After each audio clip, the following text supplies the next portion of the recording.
A sala de aula foi possível no período da pandemia em função da tecnologia.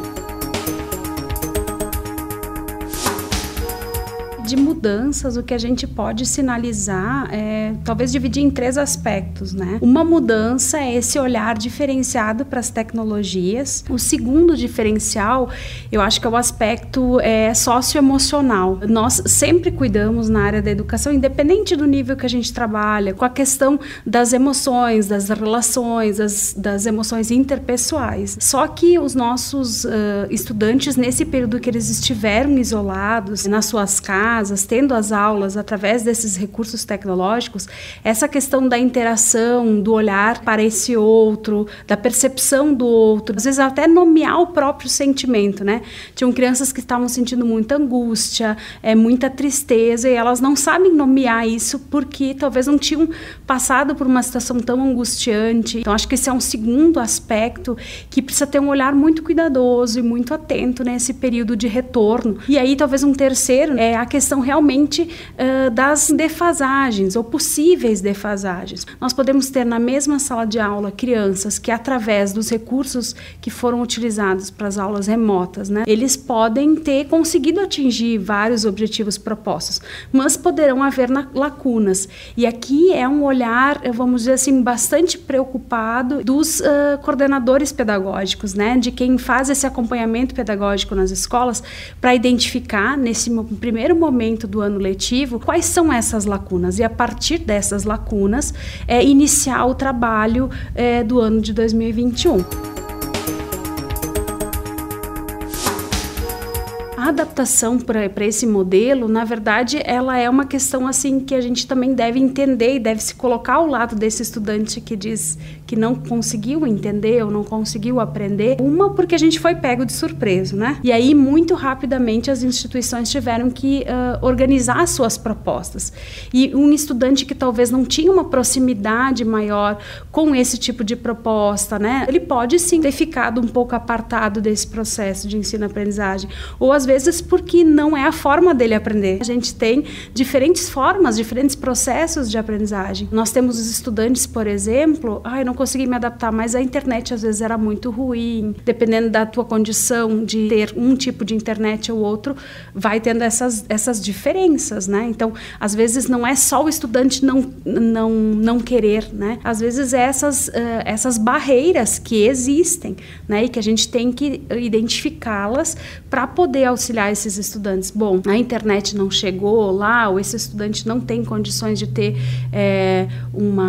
dados móveis, né? Então, como é que a gente pode fazer para que esse estudante tenha acesso ao material, possa esclarecer as suas dúvidas? Eu acompanhei algumas escolas públicas no ano passado que, para esses estudantes que tinham essas dificuldades, eles organizaram um outro roteiro de estudos, né? Não foi aquele roteiro de acessar o ambiente, foi um outro roteiro para que eles não ficassem sem acesso a nada. Então, acho que isso são estratégias que cada escola vai adotar. Além de ser professora aqui da Universidade de Caxias do Sul, eu também sou professora da escola pública. A escola pública a qual eu estou vinculada, no município a qual eu trabalho, todas as escolas públicas conseguiram utilizar um sistema do Google, né, para poder fazer as aulas. E todos os estudantes conseguiram acessar, inclusive aqueles que não tinham acesso, foi feito justamente essas práticas diferenciadas que eu comentei antes, de chamar essas famílias, né, para a escola, de conseguir esse acesso para essa família, porque é uma realidade em que isso foi possível. Mas realmente existe dentro da escola pública muitas diferenças. Então, nós tivemos as escolas que não conseguiram fazer, usaram outras formas, né?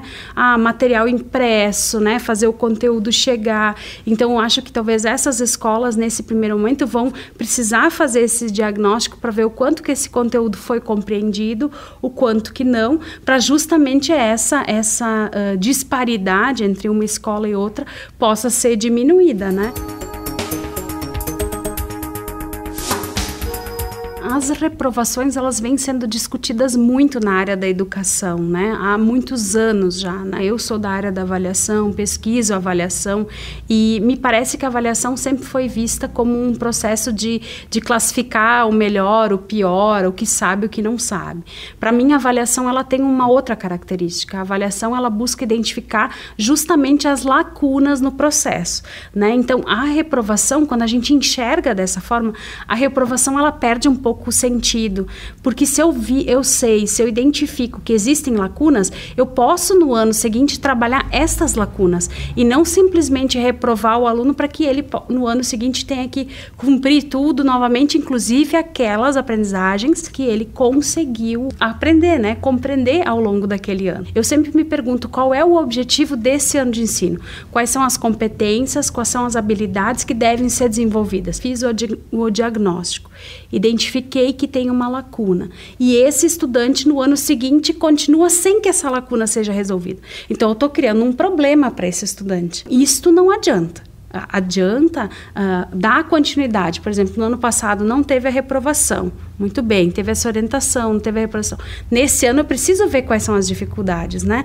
Quais são as lacunas e trabalhar a partir delas. Não querer trabalhar um conteúdo que esteja, vamos dizer, vinculado, que seja inclusive com uma compreensão que exija um pouco mais de habilidade desse aluno, se ele não desenvolveu a habilidade anterior. Isso não é algo muito fácil na dinâmica de uma sala de aula, né? A gente, enquanto professor, sabe que isso é muito difícil, né? Então, a gente vai tentando identificar competências que são necessidades dos alunos, que a gente precisa desenvolver, vai desenvolver com um grupo, né? Com outro grupo vai ter que fazer um pouco diferente, para que se dê conta no final do processo dessas lacunas. Muitas vezes ele vai iniciar esse conteúdo novo e vai dar atividades ainda do conteúdo anterior para aquele grupo, porque vai ser necessário, né? Ele precisa desenvolver aquilo primeiro. Eu penso que a gente sempre primou pelo presencial, porque, como eu disse, tem algumas competências que precisam ser desenvolvidas e que passam pela interação com o outro, né? Agora, eu seria muito ingênua se eu dissesse que passou a pandemia, a gente volta para o patamar que a gente tinha antes. E também a gente precisa evoluir, né? Enquanto escola, enquanto educação, a gente não tem 100% de certeza quanto tempo nós vamos, né? E algumas metodologias, elas contribuíram muito, né? Nós temos, por exemplo, estudantes dos primeiros anos, primeiro, segundo ano do ensino fundamental, que hoje gravam vídeos, falam sobre uma coisa que eles aprenderam, né? E explicam de um jeito que, se eu pensar lá em março, né, de 2020, não faziam. Então, isso veio para ficar. Da mesma forma, a questão do celular. Nas escolas, sempre teve muita disputa com essa questão do celular. Pode usar, não pode usar. Notebook, né? Nós temos agora estudantes que não levam mais caderno, que levam o notebook para a sala de aula. Então, a gente precisa botar isso numa mesa de discussão com professores, com os representantes dos estudantes e com os pais, os responsáveis, para dizer, bom, vamos voltar lá a usar o caderno só o livro didático, não pode entrar o celular, ou será que a gente vai avançar e dizer, bom, em que momentos uma aula híbrida, né, vale a pena para a nossa instituição? Em que situações a gente vai poder adotar esse tipo de aula? Em que situações é importante que o meu estudante traga o recurso tecnológico que ele tem? Em que situações nós vamos ter que arrumar condições para que aqueles estudantes que não tenham esses recursos tecnológicos também possam ter acesso? Então, isso é uma decisão que tem que ser do coletivo. Eu acho que a pandemia fez com que a gente aprendesse muitas coisas. Inclusive nós, professores, né, que aprendemos a gravar aula, a usar muitos recursos. Essas metodologias que a gente incrementou, né, que a gente se adaptou, fazem com que a gente tenha um crescimento muito grande na área educacional, né, no sentido de avançar a forma da gente perceber múltiplas estratégias, né, de ensinar e possibilidades de aprender.